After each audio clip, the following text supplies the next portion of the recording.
Hey guys, how's it going? Well, just got these batteries. I thought I'd let you check them out. There's some differences between them. They're all in very, very good shape. I've got a couple over here that are the humpback, and I've got a standard lithium ion. These two here are Impress. And just to point out the differences in these, you can see that when the battery clip goes in, what it does is it rides along the ridge. Let's get this out of here. It rides along this uppermost ridge right here.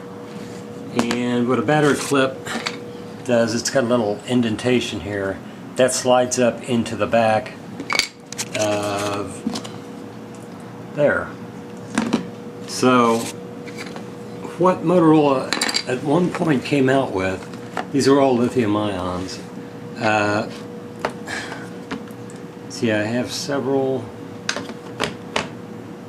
I'm trying to figure out, okay. These are bottom loader batteries as far as clips go. And what's really cool about this is,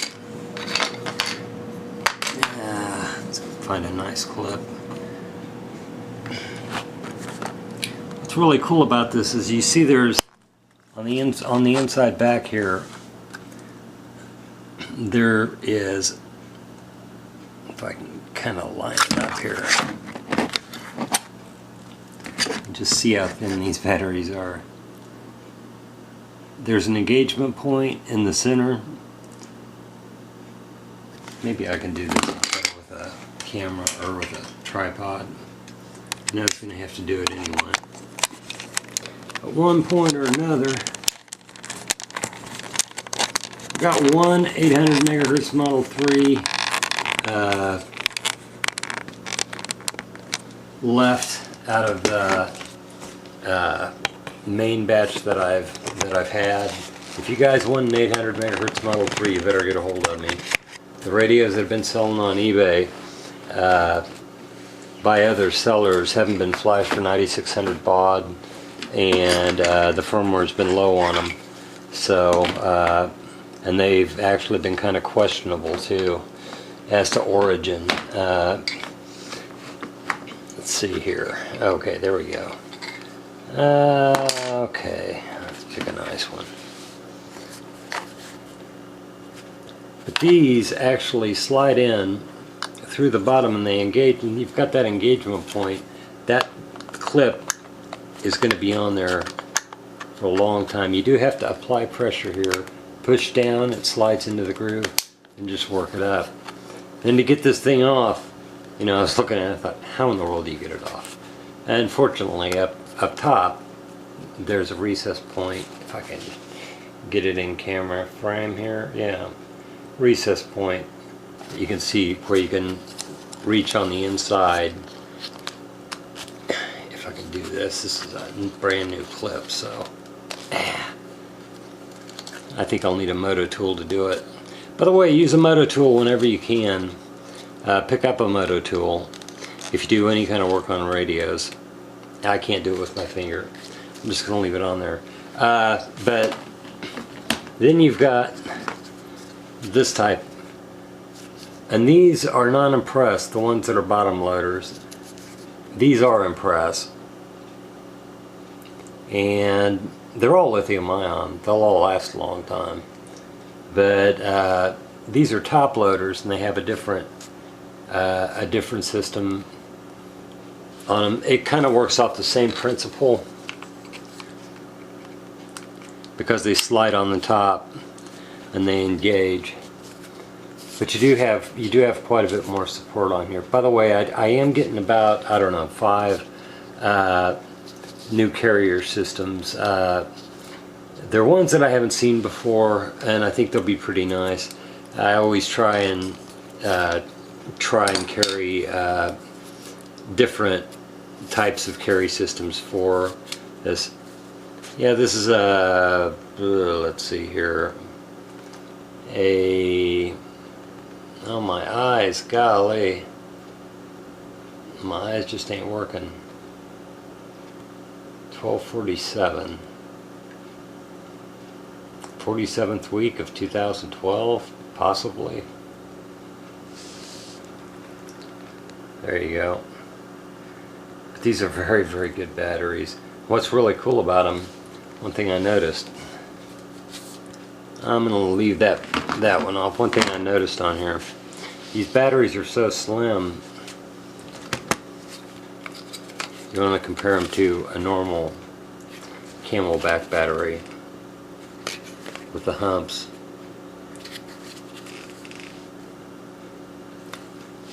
This is the best, most drastic.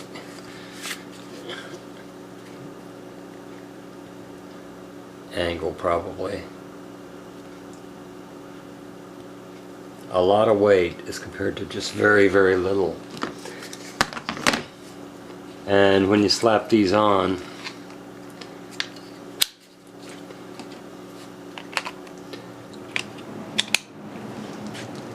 they fit well, they look good, and they work very, very well.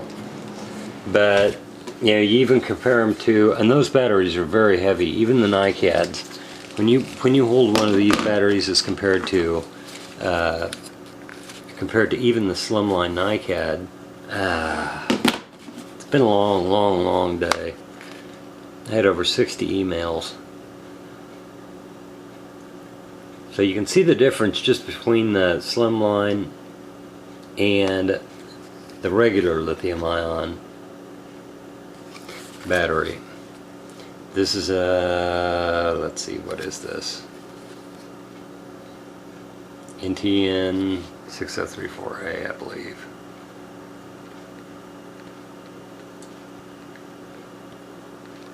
I can't see. I just can't see. Computer really takes a lot of my eyesight away. But the bottom loader batteries are really, really slick, and I like the design, and why Motorola got rid of them, well, you know, just like everything else they do. It's always a mystery. But you know, you compare that to a battery like that, and you're talking a lot of weight that you're saving and a lot of space that you're saving. Look at that. Your radio will be very, very slim when it's on a radio. Let's see the difference here. If the light will pick it up.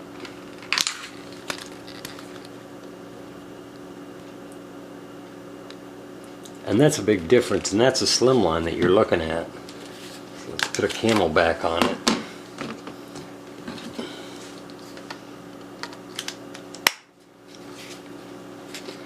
Compare the two.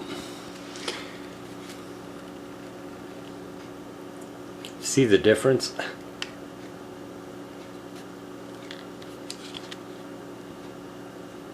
And believe me, this weighs a lot more. And if these are nickel metal hydride, they will weigh a lot more. Lithium ions are just a whole lot lighter. I really like these batteries. If you guys get a chance to pick up some, do. I don't think they make this non-impress type anymore, but they are lithium ion, and they will hold a very long charge, so I'm not worried about them. Date code's 2004 on these, 4th week. So very, very good batteries. Massive contacts on them. You know, compare the contacts even to the lithium ion. I don't know exactly why they are so much bigger, but there's probably a reason for it, but I'm not gonna sit and ponder that for very long. But you know, you compare the size of that as to that, and you've got a very slim, sleek look. And actually these batteries have that same. I thought that because these were slimmer, they might go into the push to talk a little bit, but I guess all of them do to some degree. Anyway, yeah, stay tuned for more carry options. I've got some more gear coming in. The XTVA should be in tomorrow. I'll probably not be able to get a video out until this weekend. I'm I'm thinking very seriously about just taking a day off. I've got to have a day off. I haven't had a day off in weeks, and not even a Sunday, and it's getting to me. And everything is lined up right now to where I've got most everything I need out of the way, and I think I can stand to take a day off and just get away for a little bit. But I still have other things that I've got to push through tonight. I was up till 6 this morning, and then I was up in the morning, so at the shop at 8. So you know, it's just it's really building up on me. But anyway, I'm going to be listing another 800 megahertz, the one that you saw that was on eBay that sold. Thank you very much, Garrett. If you watch the videos, thank you very much. I appreciate your business, and you're going to love the radio package. Another one will be up tonight, and the XTVAs, I'm still trying to figure out what to do. Oh, I do have a really cool, I've needed it for a long time, and I don't know why I didn't get it sooner. I just never really, I didn't want to mess with mobile units very much, so I kind of stayed just with portables. Now I'm going to start moving into the mobile radios, the XTS5000s, and I do have some 800 megahertz. They're data signal carriers. I've got 3 of those coming in. They run on the 800 megahertz bandwidth, and what they do is, if you've got a computer in your squad car, they will actually transmit the signal through the head of these. They're kind of large. They're as big as a Max Trax unit. But I've got 3 of those data carriers.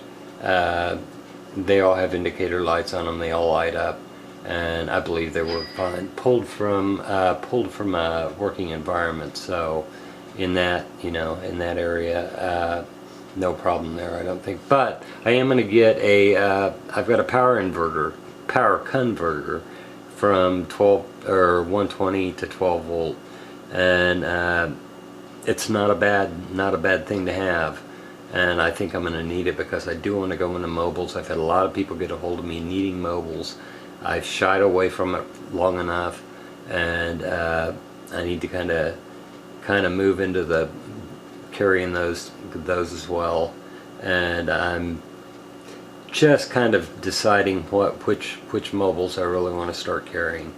But don't push me on it, because it's one of those things that I've got to do a lot of research in order to make good decisions, just like anybody else should. Some people don't. They just buy indiscriminately. You can't do that. When there's a lot of money on the line, it's just like my listings. Read my listings. I put a lot of work into those listings. Read them. There's a reason that information's there, and it's to be able to help you make a good decision. Don't look on your iPhone and or Android or whatever the hell people use. Don't look on your cell phones for items and buy items without reading descriptions, because I'll guarantee you, just through my own personal experience, you pull the trigger on the wrong item, and that's your fault. Cough the money up, pay the money, suck it up, and learn from it. That's just the way it is. That's why you need to research what you're after. These radios aren't cheap. An XTS5000 radio in no way, shape, or form is cheap. A 2500 isn't cheap. You lay $400 out on the ground, and in 20s or 10s, take a long look at it, and then think, well, should I read that listing or not? It's common sense. Read the listings. Do the research. If you're looking for a portable radio, go on Google, type in the radio, go on PDF. You can go through my videos. You can kind of get you know, a halfway decent idea through the ramblings of my videos what the radios do and what they don't do, and you know, make informed decisions.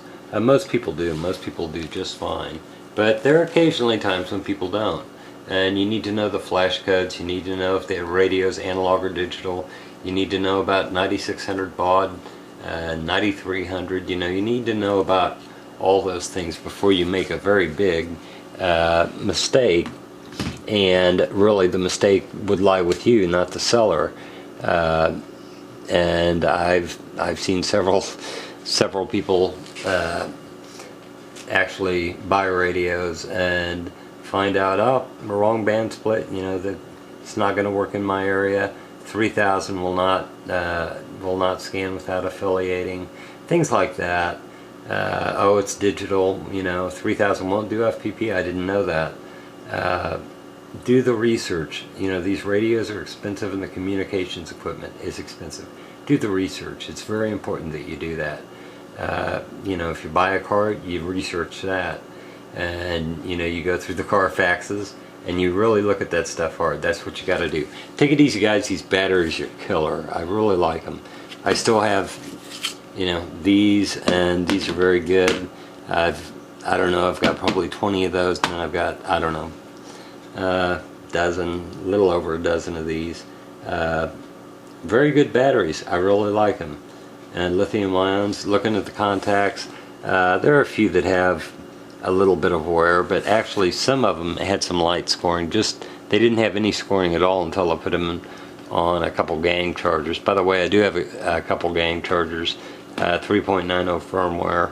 They'll do the XTS2500, 1500, XTS5000, 3000, and the APX if you have the adapter cups, which I don't have. You'll have to buy them from Sandy Communications or one of the dealers, unless you can pick them up on eBay.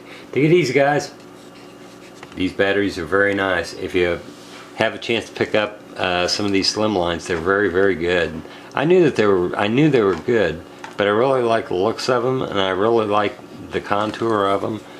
And man, it just makes for a skinny, lightweight battery as compared to the Camel. I mean, when you look at it, you know, it's just so much slimmer, and that makes a big difference on your belt.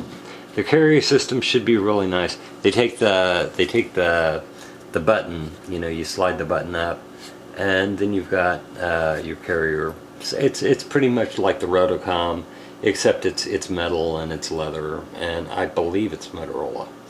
I know the tab is, but the carrier, if it is Motorola, it must be an older one. But I'm just going to have to see when they come. But anyway, guys, take it easy for what that's worth. Yeah, some are bottom loaders, some are top loaders. These are older batteries that are the bottom loaders, but man, I tell you, that was such a good design. I really like them. Take it easy, guys. Later on.